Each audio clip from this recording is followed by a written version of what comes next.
Бекет атаның түс жоруы. Бекет атаның әулиелігі қалың елге кеңінен жайылған кез болса керек. Маңғыстауға аты танылып үлгерген домбырашы сері жігіт ел аралап жүріп, жұмаға қараған күні түс көреді. Түсінде астындағы аты омақасы құлап мертігіп, домбырасы ортасынан омырылып, өзі белінен шойырылып жүре алмай қалғанын сол ауылдағы көпті көрген қарияға жортады да, ақсақал тұшымды ештеңе айтпаған соң, жоспарлап қойған жолынан бас тартпай кете береді.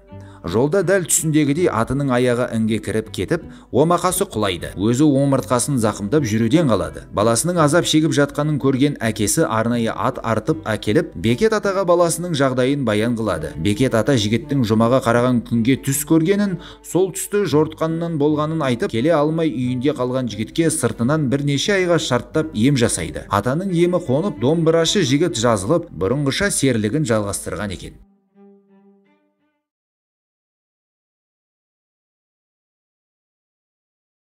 Маңғыстауды мекен еткен арабша да, орысша да сауатты, байлығы басынан асатын Сарыбай атты жігіт ағасы Бекет атаға барып, сәлемдесіп, оның батасын алмаққа ниеттенеді.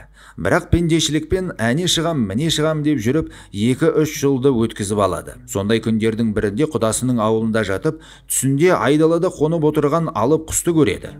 Қандай ғаламат екенін білмекке атын сол жерге қалдырып, жақындаған сайын құс үлкейе береді. Ақыры киіз үйдің көлеміндей болғанда қанатының астыңғы жағынан есік ашылып, оқалы көк түсті киім киген әдемі қыз төмен қарай баспалдақ түсіріп, ішке шақырады. Сарыбай ішке кіріп, айналасына қараса, аппақ отырғышта жайғасқан сақалды адамдарды көреді. Қыз меңзеген қатарда орын алып, терезеден қараса, бұлттың арасында ұшып келеді екен.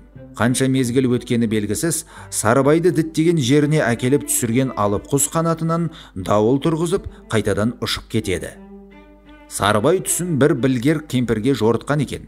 Ол құспен ұшқан жақсы, бірақ сенің түсіңе енген құс тіптен басқа екен. Жоруға тым қиын соғып тұр. Дұрысы Бекет атаға тез жеткенің. Кесіксен бір бәлеге ұшырап қалуын ғажап емес. Деген соң жұмаға қарсы жолға шығады. Келсе Бекет ата жолаушылап кеткен екен. Атаны күтіп жатып, Сарыбай түсінде басын қар шалған таудың үстімен әлгі алып құспен тағы да ұшады. Сарыбай ата келген соң көрген түсін тағы айтады. Ата сәл ойланып отырады да түстің жоруын келесі күнге қалдырады. Ертесінде таңғы ас үстінде Сарыбайының менің болжамым алдамаса, күндердің күнінде Құдайдың қолдауымен өте ақылды адамдар өзін көрген алып құсты жасап шығарып, қалаған жағына ұшырып барып келетін болады дегенде, сенер сенбесін білмей Сарыбай аң-таң болады. Қаншалықты шындық бар екенін бір Алланың өзі біледі. Әңгімені айтушылар мұндай жайды анықтау үшін ауылдастары атаға жүгінгенін айтады.